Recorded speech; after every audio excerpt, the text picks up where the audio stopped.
So our next speaker is Juan Uribe. I think there have been few have done more to advance lateral surgery. And he's going to be talking about what's in the future. Thank you, guys. I'm trying to make it fast and easy to show you what is new on Lateral. Amazing the Jay Gotzik talk and give you an idea where are we going through. And I can tell you the advances on Lateral has been very few small ones and one big one. The big advance was obviously we moved from lateral to prone, which is such a big change. You have to understand that it's just not you're trying to drive the car from the passenger side. Actually, it requires dedicated instruments. You can do it right. And then the small changes has been everything that is incremental, like you saw from Jay Gotzik, all the integration of enabled technologies, all the way from endoscopy to whatever you want in navigation. So this is very important that when you're trying to advance something, specifically in lateral surgery, you always have to keep the fundamentals, which is what in lateral, in direct decompression. Take advantage of the widest implant that you can put. Because don't forget, one of the big advantages of lateral surgery is that the window that you have to put an implant is double or 3 times the size of the Cummings triangle. Yeah, so that's the big opportunity. You can put a really big cage where you go from diaphysis to the other one. So you don't want to lose that. Sometimes when we start putting new technology in procedures, we don't want to sacrifice the good thing. For example, I've seen examples of people trying to put endoscopy-assisted lateral, but when I was talking to, this is an Spaniard team that actually they trying hard. My criticism was like, you cannot lose the fundamental. You have to put still the biggest implant that you can do. You cannot compromise the end plates, because don't forget, when you do it in direct decompression, this is what you need. You need the end plates intact. You saw one of the videos today on biportal endoscopy, going with an osteotome and getting some of the end plates. Don't forget, that's a no. I don't know how many times it has to say no on lateral surgery. The minute that you violate the end plates, subsidence is going to come. That's the down payment for subsidence. You end up doing laminectomies on everybody. And then the good part of the going lateral and percutaneous screws, you're going to lose it right away. So as we got in here is why you need to advance, what lateral need a change.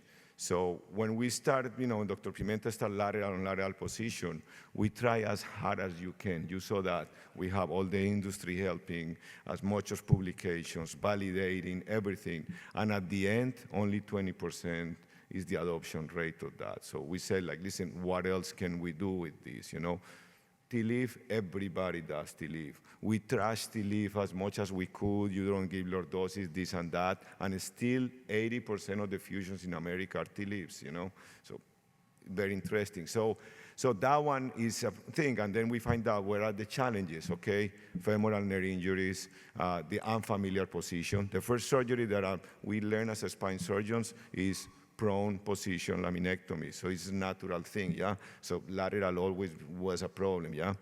Second, when you were trying to do a circumferential fusion, I will say the ultimate single position surgery, Lou is gonna love this one, is the TLIF, yeah? And Roger, The TLIF, you get circumferential, one is single position procedure. So in lateral, we're trying to do it, in the lateral position, but I had to tell you, putting the screws on lateral position is not easy. The natural way to put a pedicle screws is in prone, no matter what.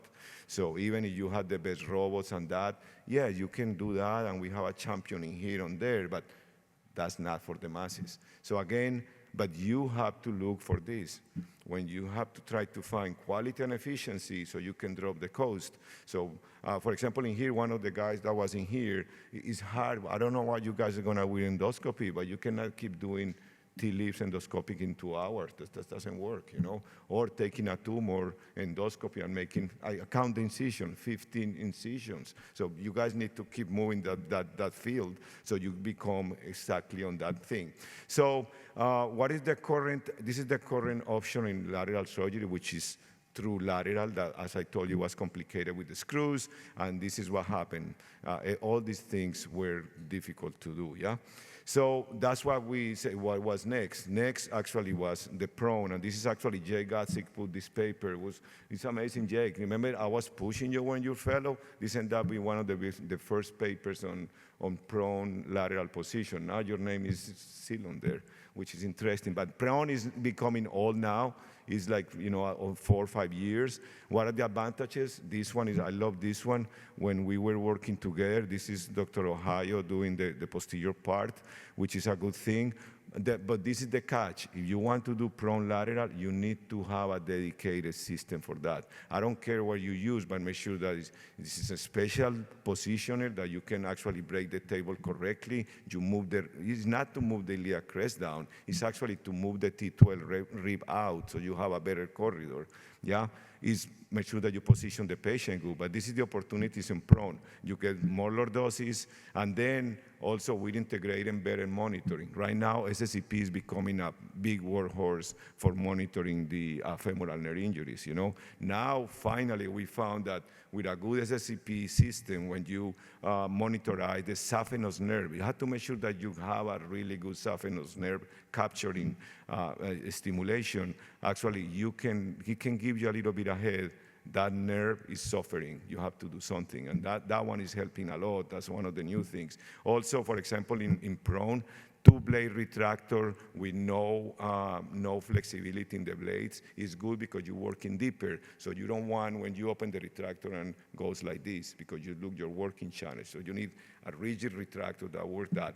2 blades also is good when you open coronal and sagittal because the angulation, the high crest and that, you can handle it in between the blades, which is important. So we think this prone is good, but needs a dedicated. Always the question is when you do prone, when do you do lateral one? So I still have my own things. For example, lateral, I want to go fast in here. This is when I do lateral position in lateral. So patients that are too much morbid, too big, patient that is complex deformity that you want to do stages because you still have to go in 2 stages. When you need an A-lift on 5-1, still, trying to do lateral single position is better because you have the 5-1 in there. And then patients with a crazy high crest, when there's a transitional level, they still have a corridor. And obviously, when there is no need for direct decompression, because I was doing lateral in lateral position for many years, it looks natural to me. When prone, this is when I use prone. I have 20 seconds. Basically, these are the cases. When I really need truly single position, no need for direct decompression. I know that I can do everything that. Grade 1 spondy, 4-5, for to me, is like the ideal case scenario for a prone lateral, and adjacent segment failures because it's easy to negotiate the hardware. So thanks very much, guys. I think these are the few advances on lateral. There's a lot of things there, but this is what happened on the present. Thanks very much.